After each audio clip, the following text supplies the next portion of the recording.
जय श्री राम, जय बजरंगबली। नमस्कार दोस्तों, आराधना विद ज्योतिष में आप सभी का स्वागत है। दोस्तों, आज की वीडियो है हनुमान चालीसा के बारे में, जिसे हम रोज पढ़ते और सुनते हैं। कोई शनि की ढैया तो कोई राहु केतु के दोषों से मुक्ति पाने के लिए, तो कोई शत्रु बाधा से मुक्त होने के लिए हनुमान चालीसा का पाठ करता है। और दोस्तों, एक बात मैं बता दूं कि हमारे जीवन में कभी न कभी कोई ऐसी समस्या आ जाती है जब हमें लगता है कि अब बस, या तो हमें कोई रास्ता मिल जाए या तो हम इस दुनिया में रहें ही ना। तो उसी के लिए ये रामबाण उपाय है, जिसे मैं अभी आपको बताने वाली हूँ। इस पाठ को शुद्धता के साथ करने मात्र से बजरंगबली जी को आना पड़ता है आपके पास, आपको संकट से बचाने के लिए। दोस्तों, अगर आप भी ऐसे संकट से घिरे हुए हैं तो मैं आपको उसी के लिए 3 दिन का हनुमान चालीसा का रामबाण उपाय बताने जा रही हूँ। सबसे पहले इसके लिए आपको 24 घंटे में से एक ऐसा समय सुनिश्चित करना होगा जिस समय में ये पाठ सबसे ज़्यादा फलदायी होगा, और वो समय है रात्रि के 9 बजे से लेकर सुबह के 4 बजे तक का। हाँ दोस्तों, यही समय है सबसे उचित। ये समय सबसे उपयुक्त होता है हनुमान जी के अनुष्ठान के लिए। इतनी देर में आप कोई भी समय अपने सुविधा अनुसार चुन लें, और जो भी समय आप चुने तीनों दिन बिल्कुल वही समय में आपको पाठ करना है। ऐसा नहीं करना है कि एक दिन 9 बजे तो दूसरे दिन 9:05 हो जाए। 9 बजे तो 9 बजे ही आपको ये पाठ करना होगा, तभी ये पाठ फलदायी होगा। क्योंकि दोस्तों, अगर हम भगवान के पास कोई कामना लेकर जाते हैं तो हमें भी उस कामना की पूरी होने की लालसा होनी चाहिए।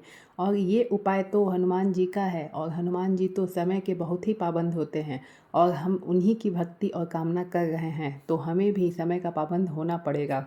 दोस्तों, इस पाठ को आप अपनी पूरी श्रद्धा और भक्ति से करिएगा।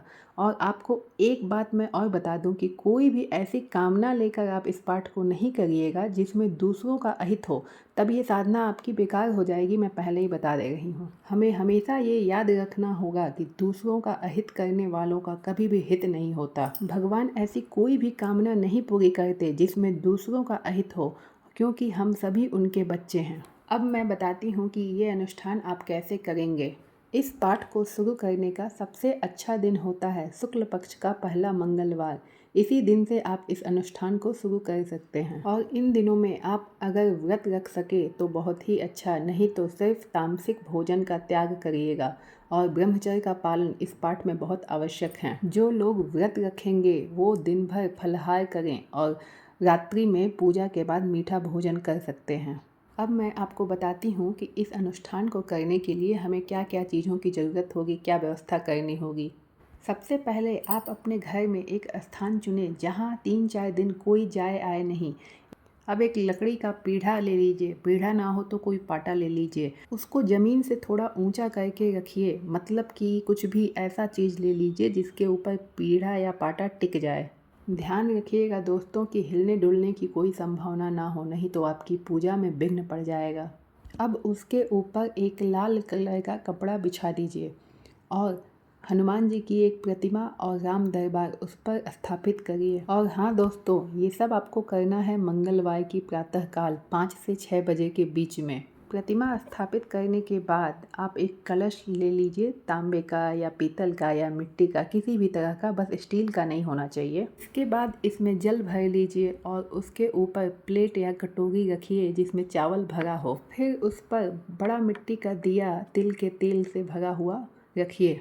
उसमें एक लंबी बाती डालिए और उसका मुख अपने साइड में रखिए। अब एक चौकोर भोजपत्र ले लीजिए, और पूजा के सारे सामान आप एक दिन पहले ही ले आइएगा। अगर आपको भोजपत्र ना मिले तो एक सफ़ेद चौकोर कागज़ ले लीजिए। वैसे भोजपत्र किसी भी पूजा के सामान वाली दुकान पर मिल जाता है। अब उस पर अपनी कोई भी एक मनोकामना लिख दीजिए, और पेन लाल कलर का हो तो ज़्यादा अच्छा होगा, शुभ होता है लाल कलर। हमेशा जब भी ये अनुष्ठान करें तो एक बार में सिर्फ एक ही मनोकामना अपनी भोजपत्र पर लिखें। अब इस भोजपत्र को हनुमान जी के पास में रख दीजिए। अब दोस्तों, कलश पर रखा हुआ दिया प्रज्वलित करिए। फिर गणपति जी का ध्यान करते हुए मंत्र बोलिए, ओम श्री गणेशाय नमः। फिर अपने गुरु जी का ध्यान करिए। यदि आपने कोई गुरु नहीं बनाया है तो भोलेनाथ का ध्यान गुरु के रूप में करिए। अब इसके बाद हाथ में जल लेकर अपना नाम, स्थान और गोत्र बोलते हुए संकल्प लीजिए कि आप जो भी मनोकामना जो भी आपने लिखी है उसमें उसके पूर्ण होने के लिए आप यह 3 दिन का अनुष्ठान जो समय आपने चुना है उस समय को बोलिए वहाँ पे, उसी समय पर आप करेंगे। हे मेरे प्रभु, आपकी कृपा से मेरा यह अनुष्ठान बिना किसी बाधा के पूर्ण हो और मेरी मनोकामना की पूर्ति हो। जय श्री राम बोलें। इसके बाद वहाँ पर आप धूप दीप दिखा दीजिए और कुछ भगवान जी को भोग लगा दीजिए। फिर 21 बार जय श्री राम बोलकर प्रणाम करिए और उठ जाइए। कलश पर जो दिया है दोस्तों, उस दिया को 3-4 दिन लगातार जलने दें अगर संभव हो तो। अगर संभव ना हो तो सुबह शाम उसको 2-3 घंटे तक तो जलने ही दें। और पाठ करते टाइम तो जलता ही रहे, ध्यान रखिए। अब उसी दिन रात्रि में जो समय हो उसी समय स्वच्छ होकर स्वच्छ कपड़े पहनकर बैठ जाइए। ध्यान रखें दोस्तों, बिना आसन के नहीं बैठना है, आसन होना ही चाहिए। अब एक घी का दीपक जलाइए और ये दीपक जब तक पाठ करेंगे तब तक जलेगा। अब गुरु जी का, गणेश जी का ध्यान करते हुए धूप दिखाइए, दीप दिखाइए और उसके बाद कुछ भोग लगाकर अपने पाठ को शुरू करिए। सबसे पहले 5 मिनट तक राम जी का ध्यान करें, फिर हनुमान चालीसा का पाठ करें। पहले दिन हनुमान चालीसा का 3 पाठ करें।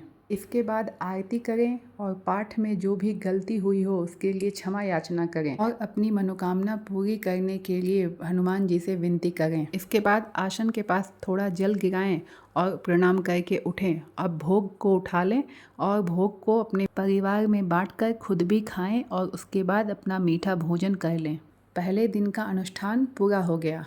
अब दूसरे दिन सुबह में भी धूप दीप और कुछ भोग दिखाकर भगवान को प्रणाम करें और रात्रि में ठीक उसी समय बैठ जाएं पूजा के लिए। और उस दिन आपको हनुमान चालीसा का 7 पाठ करना है और बाकी सब चीज़ें वैसे ही करनी है। उस दिन भी आपको अपनी विनती बोलनी है।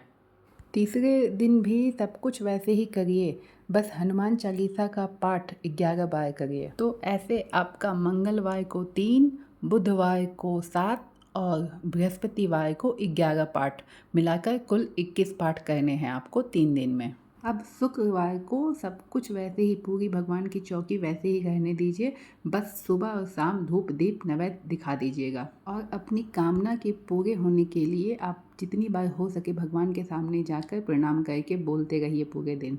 5वें दिन शनिवार को आप सुबह सुबह उठ जाइए, नहा धोकर फिर से आप धूप दीप और नैवेद्य दिखाकर भगवान से अपनी प्रार्थना करिए, कामना के पूरे होने की विनती करिए।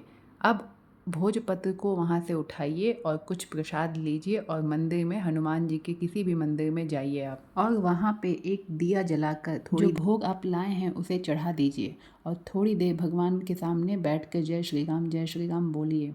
उसके बाद जो भोजपत्र आपने जिसमें अपनी कामना लिखी है वो जो लाए हैं उसको हनुमान जी के दाहिने पैर के साइड में रख दीजिए और घर चले आइए। बस आपका अनुष्ठान पूरा हुआ। और दोस्तों, जो लोगों ने व्रत किया है वो लोग शुक्रवार को भोजन कर लेंगे, लेकिन तामसिक भोजन नहीं, ब्रह्मचर्य का पालन करना है शनिवार तक। 5 दिन ब्रह्मचर्य और तामसिक भोजन का त्याग करना है सबको। दोस्तों, विश्वास करिए, ये अनुष्ठान इतना चमत्कारिक है कि इससे भक्तों की बड़ी बड़ी मनोकामनाएं पूर्ण हो जाती हैं, बड़े बड़े कार्य सिद्ध हो जाते हैं। बस आपकी भक्ति और श्रद्धा पूर्ण होनी चाहिए। जितनी भक्ति आप डालेंगे उतनी आपकी मनोकामना जल्दी पूर्ण होगी। और दोस्तों, एक और बात, अगर किसी भी वजह से मान लीजिए कि किसी भी वजह से आपकी मनोकामना पूर्ण नहीं हुई तो आप निराश नहीं होना है। आपको बिल्कुल भी आपको निराश नहीं होना है।